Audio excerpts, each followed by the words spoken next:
स्वागत है आप सभी का। 21 दिसंबर और सिर्फ 10 दिन में हम दरअसल 31 दिसंबर पर बैठे होंगे और नए साल का आगाज कर रहे होंगे। लेकिन शायद भारतीय बाजार और ग्लोबल मार्केट्स अब पूरी तरह से छुट्टी के मूड में आने लगे हैं, क्योंकि कल हमने देखा भारी भरकम वीकनेस भारतीय बाजार में। लेकिन हमसे हिंट लेकर देखिए, घबराए नहीं, ग्लोबल मार्केट्स में भी सेल ऑफ देखने को मिला है। तो इस बिकवाली में हम अकेले नहीं हैं। बस मुझे उम्मीद है कि अमेरिकी बाजारों में कल की वीकनेस देख के आज हम और ना फिसले।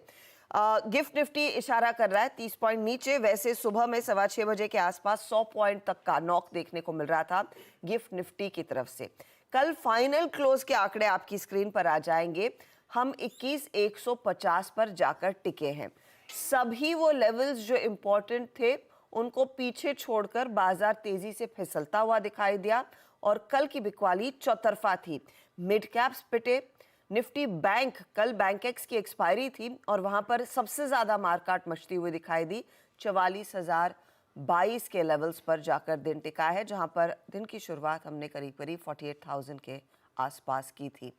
तो ऐसे में आज एक्सपायरी के दिन, वीकली एक्सपायरी के दिन आपकी क्या स्ट्रैटेजी हो, उसकी बातचीत होगी।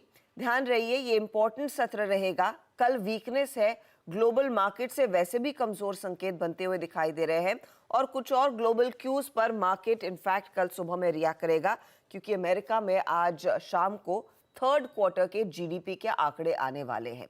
इस सब पर डिटेल में बातचीत होगी। ग्लोबल सेटअप में एग्जैक्टली हुआ क्या है, वहां पर क्यों टूटे और क्या वहां से पहले हम प्रीएम्प्ट कर रहे थे। कल की कमजोरी जो इंट्राडे में हमने देखी उस पर बातचीत करेंगे। नीरज जी एकदम तैयार है ताजा आज की बड़ी हेडलाइंस लेकर कि अमेरिका में एग्जैक्टली हो क्या रहा है, और वीरू आपको एब्सोल्युटली सटीक लेवल्स बताएंगे जो आपने आज वॉच करने हैं, ट्रेड में अमल में लाने हैं। गुड मॉर्निंग आप दोनों को। पहले ग्लोबल पिक्चर स्क्रीन पर रखते हैं, तब और अब का डेटा आपकी स्क्रीन पर। आपको याद होगा जब हम कल क्लोज कर रहे थे मार्केट को, तब हल्की कमजोरी, इनफैक्ट मुझे डाउ और नैस्डैक फ्यूचर्स देखकर डर नहीं लग रहा था, क्योंकि वहां पर हल्का हल्का दबाव था। इनफैक्ट जब हम मार्केट बंद करे थे 37,900 के आसपास मामूली गिरावट के साथ डाउ ट्रेड कर रहा था, लेकिन आज सुबह में आकर देखे तो वो 400 पॉइंट नीचे है। नैस्डैक की स्थिति भी यही बता रही है कि वहां पर और 150 पॉइंट का कट आ चुका और S&P जो हाईस की तरफ बढ़ रहा था वो तेजी से फिसला और 4700 के आसपास आता हुआ दिखाई दिया। तो ये थे ग्लोबल मार्केट के संकेत। तब और अब का डेटा आपकी स्क्रीन पर। किस तरह से ओवरनाइट सिचुएशन पूरी बदली है, वो बॉन्ड मार्केट का हाल भी मैं आपको दिखा देती हूँ, क्योंकि बॉन्ड इंडेक्स उस समय 3.88% पर था, 3.86%, तो ज्यादा कुछ बदलाव नहीं।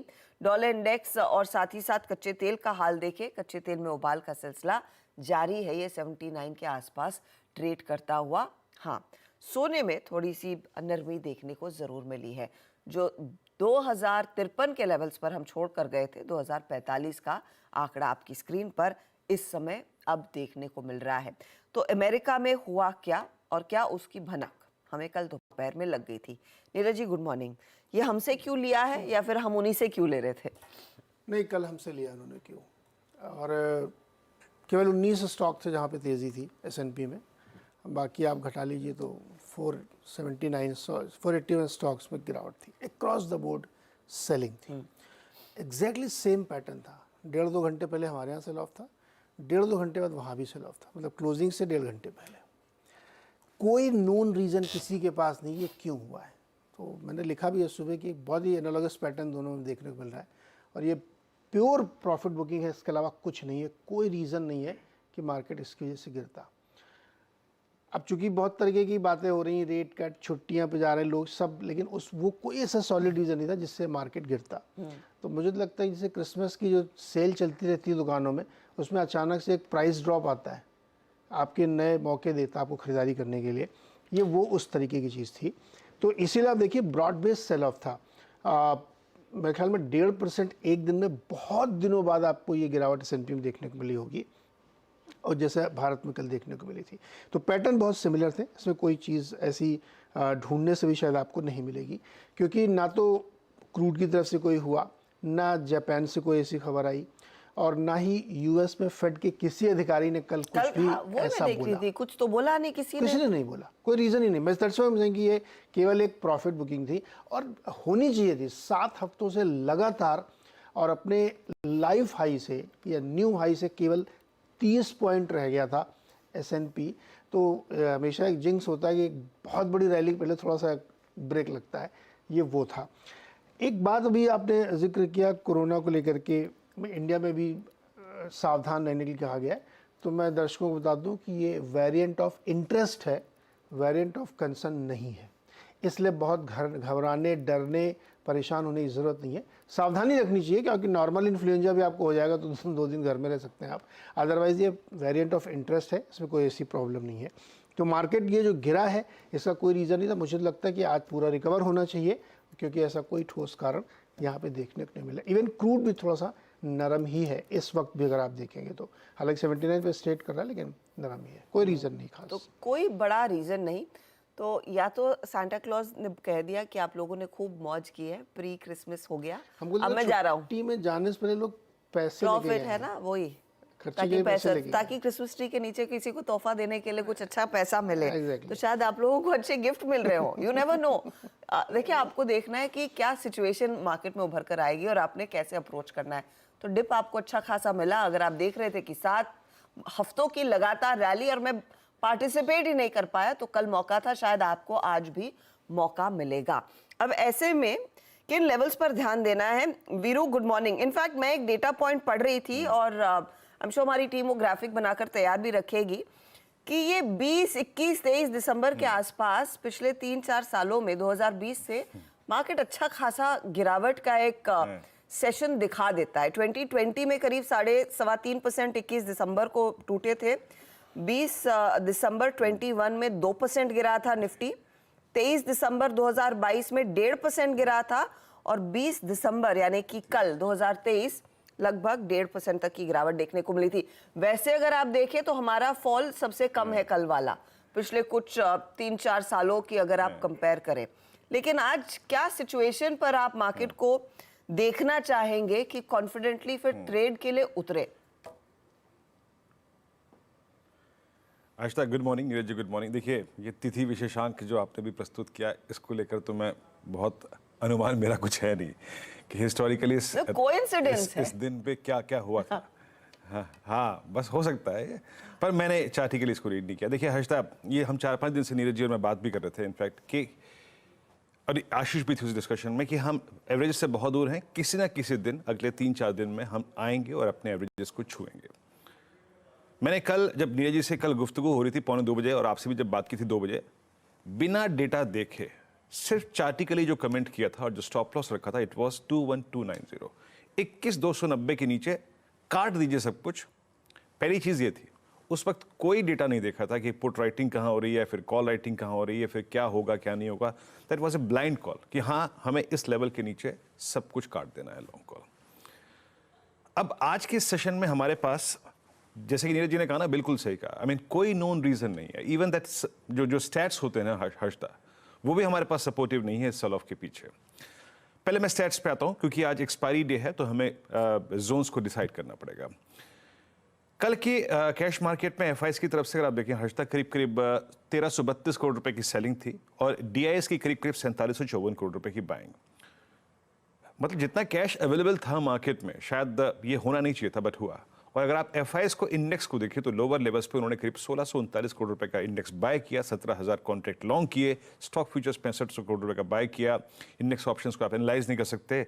और आप एफआईएस के नेट लॉन्ग की फिगर देखिए हर्षदा, ये एक और जंप लेके अप्रॉक्सीमेटली कल 65,000 थी, अब ये करीब 85,000 पहुंच गई है। सो हमारे पास इस सेल ऑफ के पीछे का जो सपोर्टिव डेटा था वो नहीं है। बस ऑप्शन राइटर्स ने ग्रिप ले ली है, कुछ साइकोलॉजिकल लेवल्स हैं, उसको ध्यान रखिएगा। हर्षदा, मैं बहुत इमीडिएटली इस ट्रेडिंग सेशन में जंप नहीं करना चाहूंगा। मैंने कल भी कहा था कि मैं शॉर्ट तुरंत नहीं करूंगा।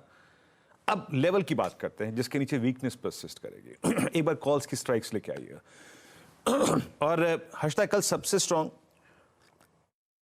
कॉल राइटिंग जिस स्ट्राइक पे हुई है वो है 21,200, 21,300, 21,400, 21,500। इन स्ट्राइक्स में सबसे सिवियर कॉल राइटिंग हुई है। 200 पे 66 लाख, 300 पे करीब 78 लाख। नीचे पुट राइटर्स ने एग्जिट किया है, बट स्टिल दैट 21,000 की जो पुट है वो 84 लाख का आउटस्टैंडिंग वाई होल्ड करती है। पिरामिड्स में आपको क्लियरली दिखेगा कि 21,200 के ऊपर कल के सेल ऑफ के बाद जब आपने 10 डेमा को छुआ तो 21,200 के सारे कॉल राइटर्स ने ग्रिप ली और फॉर द एक्सपायरी डे 21,000 की पुट एक डिसाइसिव ओआई होल्ड करती है। अप्रोच क्या रहेगी? अप्रोच ये रहेगी, लेवल्स लिखे आइए स्क्रीन पर, देखिए 21,230 और 21,289, इसके नीचे वीकनेस परसिस्ट करेगी। आप ट्रेड ले सकते हैं, सेल का ट्रेड ले सकते हैं, सेल ऑन राइज का ट्रेड ले सकते हैं, बट याद रखिएगा ओनली बिलो 230। इसके ऊपर न्यूट्रल हो जाइएगा या फिर हम बाय के बारे में सोचेंगे, बट वो हम तब सोचेंगे जब हमारे पास स्टैट्स होगा। एज ऑफ नाउ मेरे पास वो स्टैट्स नहीं है, बट वीकनेस परसिस्ट करेगी 230। अगर आपके पास कल की शॉर्ट है या फिर शॉर्ट किया है आपने सेल ऑन राइज इस लेवल के नीचे, तो याद रखिएगा बेस वन 21,030, 20,991 यहां पे जरूर कवर कीजिएगा। यहां से पुल बैक पॉसिबल है टुवर्ड्स RS1। बट अगर कल का ये सेल ऑफ वाकई सीरियस है और मीनिंग रखता है हर्षता, और हम 20,991 के नीचे सेटल हो जाते हैं, देन याद रखिएगा 20,777 20 डेमा इज ऑन। तो स्क्रीन को ट्रेड कीजिए, लेवल्स मैंने डिफाइन कर दिए। Same is the case with Nifty bank. कल हमने 650 पे यानी करीब 46,650 पे क्लोजिंग में क्लियरली कहा था ये खराब क्लोजिंग होगी, हम 10 डेमा को छूने जा रहे हैं, आप एग्जिट कर सकते हैं। मेरे पास शॉर्ट का तर्क नहीं था उस वक्त। परेशानी ये है कि HDFC बैंक स्ट्रेंथ दिखा रहा है। प्लीज डायरेक्टर साहब इसको स्किप करके एक बार HDFC बैंक लेके आइएगा। HDFC बैंक का प्राइस परफॉर्मेंस इतना खराब नहीं था। अब आइए उन कॉल राइटिंग के स्टेट्स पे। 47,500 और 48,000 की स्ट्राइक पे सबसे स्ट्रॉन्ग कॉल राइटिंग हुई है और 47,000 के पुट एक साइजेबल ओआई होल्ड करती है। फिर यही कहूंगा, मेरे पास एक डिसाइसिव आउटलुक नहीं है, बट मैं लेवल बेस्ड ट्रेडिंग करूंगा अगर करना है तो। लेवल लेके आइएगा। रेजिस्टेंस 47,566, 710। इस ट्रेजेक्ट्री के जब तक नीचे है वीकनेस परसिस्ट करेगी, याद रखिएगा। जब तक इस लेवल के नीचे है परसिस्ट करेगी वीकनेस। इसके ऊपर न्यूट्रल हो जाइएगा या फिर ट्रेड लेंगे long, but as per the circumstances. इसके नीचे वीकनेस परसिस्ट करेगी, सेल ऑन राइज की आप अप्रोच रख सकते हैं, बट अपने शॉर्ट ट्रेड्स को याद रखिएगा किसी भी सर्कमस्टेंसेस में आपको, प्लीज ये बेस की प्लेट गलत हो गई है, 47,000 पे कवर करना है। बट याद रखिएगा 47,000 अगर वॉलेट होता है तो 46,500 यानी 20 डेमा की ट्रेजेक्ट्री ओपन हो जाएगी। तो हर्षदा दोनों ही इंडस्ट्रीज पे RS1 आज क्रिटिकल है। माफी चाहूंगा बड़े बेस के लिए। ओके तो ये इनफैक्ट बड़े फॉल में बड़ा बेस ही आएगा और क्या होगा। वीरू ने बेसिकली कह दिया है कि अगर 21,230 के नीचे कंसिस्टेंटली हम ट्रेड करते दिखाई दे तब आप निफ्टी में पिकवाली करके चलेंगे। बाय का सिग्नल जब स्क्रीन पर दिखेगा तब आई थिंक उस पर हम बातचीत करेंगे। फिलहाल ओवरऑल मूड, माहौल, सेंटिमेंट जो है वो कुछ बिगड़ा सा है। चलिए कुछ स्टॉक्स आज रेडार पर रहेंगे जिन पर आज खबरों का इम्पैक्ट देखने को मिलेगा, वो आपकी स्क्रीन पर लेकर आते हैं। तो आज फिर डिफेंस कंपनियों के साथ दरअसल आज दिन की शुरुआत की जाएगी। मझगांव डॉक और कोची शिपयार्ड दोनों के लिए दरअसल अपडेट है और दोनों को गवर्नमेंट से ही ऑर्डर्स हाथ लगते हुए दिखाई दे रहे हैं। तो रक्षा मंत्रालय से लगभग 488 करोड़ का नौसेना जहाज के रिपेयरिंग का ऑर्डर कोची शिपयार्ड के हाथ आता हुआ दिखाई दिया है और मझगांव डॉक को दरअसल 1615 करोड़ का ऑर्डर हाथ लगा है रक्षा मंत्रालय के लिए की तरफ से। इनको 6 पेट्रोल वेसल्स बनानी है जो इंडियन कोस्ट गार्ड को सरकार सौंपेगी। तो ये 2 डिफेंस कंपनियां जिस पर आपकी नजरें होनी चाहिए। इसके अलावा एस्ट्राजेनेका कंपनी ने अगले महीने भारत में एक दवा लॉन्च करने की तैयारी कर ली है। ये कैंसर की दवा है जो अगले महीने भारत में कंपनी लॉन्च करती हुई दिखाई देगी। यही नहीं, भारतीय एयरटेल भी रेडार पर रहेगा, जहां पर आज टेलीकॉम बिल दरअसल 2023 लोकसभा में पास हुआ है। फर्जी सिम लेने पर 3 साल की जेल, 50 लाख का जुर्माने का प्रावधान रखा गया है। भारती के साथ साथ आप बाकी जो टेलीकॉम कंपनी है वोडाफोन आइडिया वो भी रेडार पर रखिएगा। इसके अलावा जी एंटरटेनमेंट ये एक बड़ी स्टॉक है। आपको याद होगा हम लगातार कह रहे थे कि 21 दिसंबर यानी कि आज वो डेडलाइन है। 1 साल पहले सोनी जी की बातचीत शुरू हुई थी और आज इस डेडलाइन पर फाइनल होना था कि मर्जर होगा या नहीं। 2 दिन पहले जी ने अपील की थी कि हमें कुछ और समय चाहिए। अब सोनी ने उस अपील को रिकॉग्नाइज कर लिया है। वो कह रहे हैं तारीख बढ़ाकर बातचीत करने को तैयार है, लेकिन वो देखना चाहेंगे कि अब यहाँ से आगे जी एंटरटेनमेंट वाकई में अपना प्रपोजल क्या रखता है। मामला लगातार एक ही मसले पर आकर बार बार अटक रहा है और वो है लीडरशिप क्या रहेगी, जहां पर जी चाहता है कि पुनीत गोयनका को एक लीडरशिप पोजीशन दी जाए, वो इस मर्ज्ड एंटिटी के हेड होने चाहिए। अब देखते हैं वहां पर अब मैटर कितनी जल्दी सुलझता है। फिलहाल सोनी ने कह दिया ठीक है, हम कुछ और टाइम लेने को तैयार हैं। सैटिन क्रेडिट केयर QIP के जरिए 250 करोड़ रुपए जुटा लिए हैं कंपनी ने, और साथ ही साथ अल्ट्राटेक ने करीब एक छोटा निवेश किया है 20 करोड़ का 26% स्टेक एक एंटिटी जिसका नाम है क्लीन मैक्स टेरा, उसमें लेने वाले हैं। तो ये कुछ स्टॉक्स खबरों वाले जिस पर आपकी नजरें होनी चाहिए। लेकिन आज इवेंट्स जिस पर आप ध्यान देंगे, खास तौर से आज लिस्टिंग की तैयारी हो रही है। आइनॉक्स इंडिया, वो क्रायोजेनिक इक्विपमेंट बनाने वाली कंपनी, इसकी खूब चर्चा थी, बड़ी डिमांड थी। 61 टाइम दरअसल वो इशू सब्सक्राइब हुआ था। अब आप में से कितने लोगों के हाथ वो इशू आया, अलॉटमेंट हुआ नहीं हुआ, आई डोंट नो, लेकिन हाँ ये एक लिस्टिंग है जिस पर नजरें रहेंगी। और जो मैं रिपोर्ट्स पढ़ रही थी, एक बम्पर प्रीमियम के साथ लिस्टिंग के अनुमान जताए जा रहे हैं। जैसे डॉम्स के साथ हुआ था वैसे ही आइनॉक्स के साथ भी हो सकता है, लेकिन सेंटिमेंट आपके फेवर में होना चाहिए। और आज अनफॉर्चुनेटली सेंटिमेंट फेवर में नहीं है। 660 का इशू प्राइस था, देखते हैं प्रीमियम आता है या नहीं इस लिस्टिंग पर। साथ ही आज एक और फार्मा कंपनी, वैसे भी IPO का सीजन है तो एक फार्मा कंपनी का इशू खुल रहा है, इनोवा कैपटैब। दरअसल इनके 3 बिजनेसेस हैं, CDMO में है, यहाँ पर 2-3 चीजें और करते हैं, और आज खुलेगा 26 दिसंबर तक खुला रहेगा, यानी कि अगले मंगलवार तक। 426 से 448 रुपीस प्रति शेयर दरअसल कंपनी का इशू प्राइस है। 570 करोड़ कंपनी रेज करना चाहती है। कुछ OFS है, कुछ फ्रेश इशू है। दिन के दौरान 8 बजे इस पर बात भी कर ली जाए कि आपने इसमें आवेदन देना है या नहीं। तो ये कुछ चीजें हैं जिस पर आपकी नजरें रहेंगी। और last day of IPO happy forgings, credo brand यानी कि मुफ्ती कपड़े बनाने वाली कंपनी, और RBZ ज्वेलर्स का आज आखिरी दिन है अगर आप इस इशू में भाग लेना चाहते हैं। चलिए काम करते हैं, लेंगे एक ब्रेक के बाद कमोडिटी मार्केट का एक्शन आपकी स्क्रीन पर लेकर आएंगे, जहां पर कच्चे तेल में लगातार खरीदारी का सिलसिला बरकरार है और सोने में हमने देखिए हल्की सी मुनाफा वसूली। क्या रुझान बन रहा है वो अपडेट आगे।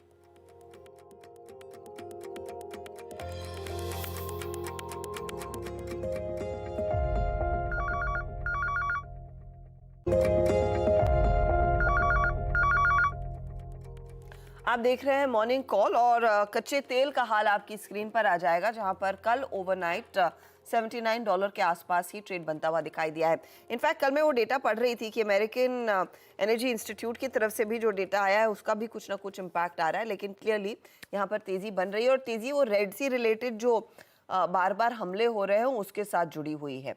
तो देखते हैं यहाँ पर आज क्या सिचुएशन MCX में देखने को मिलेगा। दूसरी तरफ आप ध्यान दीजिएगा सोने पर, लेकिन वंदना भारती ने जो हमें जो कॉल भेजा है वो है कॉपर पर। वो कह रही हैं कि कॉपर में एक अपॉर्चुनिटी है तेजी करने की। 725 के आसपास आप तेजी की पोजीशन लेंगे। 732 के लेवल्स के लिए स्टॉप लॉस 722 का रहेगा। और इनफैक्ट इन्होंने कच्चे तेल पर भी एक कॉल दिया है, कच्चे तेल पर भी तेजी की तरफ ही बैठ रही हैं। 6250 के आसपास बढ़िया मौका है उनको लगता है तेजी करने की, और 6325 आपके लिए टारगेट का काम करेगा। स्टॉप लॉस 6215 के आसपास का रहेगा। तो ये और कमोडिटी मार्केट से संकेत आज बनते हुए। आज के बड़े इवेंट्स तो लार्जली IPO मार्केट से ही जुड़े हुए हैं जिस पर आपकी नजरें रहनी है। लेकिन क्या हम नीरज जी को ड्यूरिंग द वीक एक चैलेंज दें कि आप आज first day first show Dunki का देखा है? आज रिलीज हो रही है, थर्सडे को रिलीज कर रहे हैं। तो क्रिसमस फीवर, अब शाहरुख खान क्यों मौका छोड़ना चाहते हैं? वो भी अब एनिमल को टक्कर देंगे ना। तो क्या प्लान है, जाएंगे आप? आज थोड़ा सा डाउट, कल देख सकता हूँ मैं पक्का। तो कल तो सब देखाएंगे नीरज जी। आज first day first you show. Have to be ahead of the curve. First day first show. आप मुझे छुट्टी दीजिए, आज मैं 12 आज तो बजे शुरू कर देता हूँ। आप छुट्टी पे बहुत लोग चले गए, आप मैनेज कर लो बीच में। बीच में देख के आता हूँ। वीरू क्या कहते हैं नीरज जी को आज का? अच्छा वीरू आएंगे। I think Veeru is going to refresh himself 8 बजे की तैयारी के लिए। चलिए, ट्रेलर देखा आपने इसका? मैंने ट्रेलर मुझे तो पहले लगा था ना इस मूवी का नाम था धुनकी, और फिर परसों किसी ने बताया तुंगनाथ ने कि है वो डंकी। हाँ, डंकी कि डोंकी का जो डंकी बोलते हैं। नहीं डंकी नहीं, मुझे तो उसी पर मुझे वैसे लगा। कल हम और आशीष ऐसे मजे ले रहे थे। डंकी मतलब ये जो कि इलीगल फ्लाइट से लोग इधर उधर जाते हैं, हाँ। वो है डंकी। उसे डंकी कहते हैं। डंकी कहते क्योंकि बाद में आप गधा बन सकते हो उसमें पैसे देके। I don't know, let's see. लेकिन इंटरेस्टिंग रहेगी क्योंकि दो बहुत ही शानदार हिट्स। अब वो फिल्म अच्छी लगी ना लगी शाहरुख खान की वो बात अलग है, लेकिन ये एक और फिल्म और राजकुमार हिरानी के साथ मेरे ख्याल में पहली बार आ रहे हैं। ये ओनली फैक्टर जिसके वजह से मैं देख सकता हूँ। हाँ, वो और राजकुमार हिरानी की बहुत टाइम हो गया अच्छी फिल्म आई। तो वो अच्छी फिल्में बनाते हैं तो देखते हैं। और ये शाहरुख और हिरानी का कॉम्बिनेशन इंटरेस्टिंग रह सकता है, तो देखेंगे। अब नीरज जी को रिक्वेस्ट कर दी है, अब आप भी रिक्वेस्ट कीजिएगा, ये दिखाएंगे मूवी, फिर कल इस पर बातचीत भी हो जाएगी। फिलहाल लेंगे एक छोटा सा ब्रेक, लेकिन ब्रेक के बाद सीधा सौदा के लिए एकदम तैयार है नीरज जी, और इनके साथ आएंगे यतिन, जो आपको बताएंगे कि किन स्टॉक्स में ट्रेड के मौके हैं। ब्रेक के बाद